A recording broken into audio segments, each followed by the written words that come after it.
Derin devletler münafık tespit etme uzmanıdır. Derin devletler şeytani amaçlarını uygulamada münafıkları birer piyon olarak kullanırken kendilerini ise hep gizlemiş, perde arkasında tutmuş ve kimi olayların tarihe de farklı şekilde geçmesini sağlamıştır. Günümüzde de deccaliyetin başını çeken dünya derin devletleri tarihteki bu şeytani geleneği incelemişlerdir. En kısa yoldan şeytani sonuçlar alabilmenin Firavunların, Nemrutların yöntemlerini uygulamak olduğunu görmüş ve onların izinden gitmişlerdir. Ve her türlü kirli işlerini hallederken münafıkları kullanmaya başlamışlardır. Şu an hali hazırda İslam dünyasının çeşitli acılarla ve sıkıntılarla yaşaması da işte bu deccali derin devletler ile münafıkların kirli işbirliğinin bir sonucudur. İslam alemini nasıl kontrol altına alabiliriz?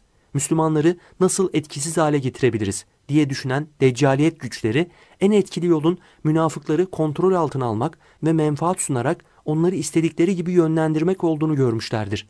Ve münafıkları ellerinde tuttukları sürece Allah'ın dilemesi dışında İslam aleminde kolaylıkla kirli planlarını uygulayabileceklerini fark etmişlerdir.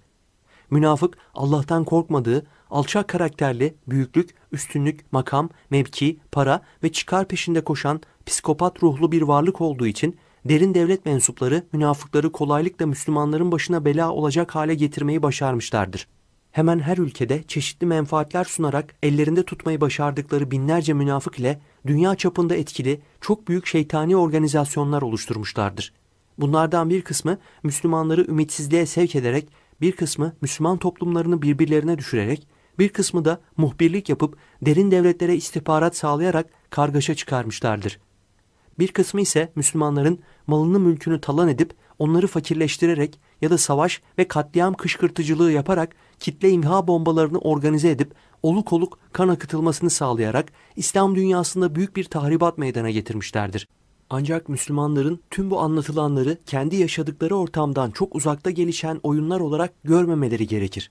Çünkü söz konusu derin devlet mensupları kullanacakları münafıkları hayatın tam içinden tüm insanların yolda giderken okulda, işte ya da internette kolaylıkla rastlayabilecekleri kişiler arasından seçerler.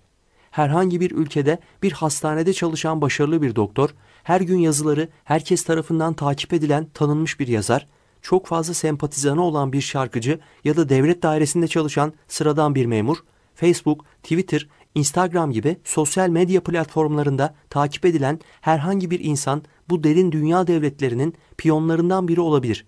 Halktan herhangi biri gibi görünen bu insanlar bazen üstlendikleri ajanlık görevi gereği özel olarak kendilerini dindar kimseler gibi tanıtıp Müslümanlar arasında kendilerine yer edinmeye çalışırlar. Kimi zaman da zaten Müslüman gruplardan birisinin üyesiyken şeytani yetenekleriyle derin devlet mensupları tarafından fark edilir ve yavaş yavaş Müslümanlar aleyhinde sinsice eylemler yapacak bir ajan olarak yetiştirilirler.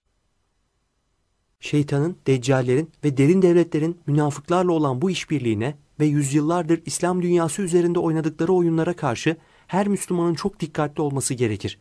Ancak iman edenler şunu da asla unutmamalıdırlar ki, deccallerin ya da derin devletlerin kurdukları bir tuzak, oynadıkları bir oyun varsa onların hepsinin üzerinde bir güç olan Allah'ın da bir planı vardır. Allah tarihin başlangıcından bu yana kaderi bu plan doğrultusunda ilerletmektedir. Bu nedenle kaderin seyri kesin ve net olarak bellidir.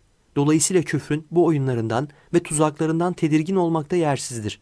Şeytan Allah'ın yarattığı son derece güçsüz bir mahluktur. Aynı şekilde küfrün de müstakil bir gücü yoktur. Küfrü yaratan ve bu şekilde hareket etmesine izin veren Allah'tır. Münafık da Allah'ın zavallı ve aciz bir kuludur. Her biri Müslümanların cennette yüksek makamlarla mükafatlandırılabilmeleri için yaratılan imtihan ortamının özel varlıklarıdır. Hiçbirini gözde büyütmek için bir delil ya da sebep yoktur. Gözde büyütülecek ve sonsuz büyük olan yalnızca Allah'tır. Ve bu imtihan ortamı da Allah'ın kontrolünde kusursuz bir şekilde işlemektedir. Allah sonuçta galip gelecek olanların mutlaka Müslümanlar olduğunu haber vermiştir.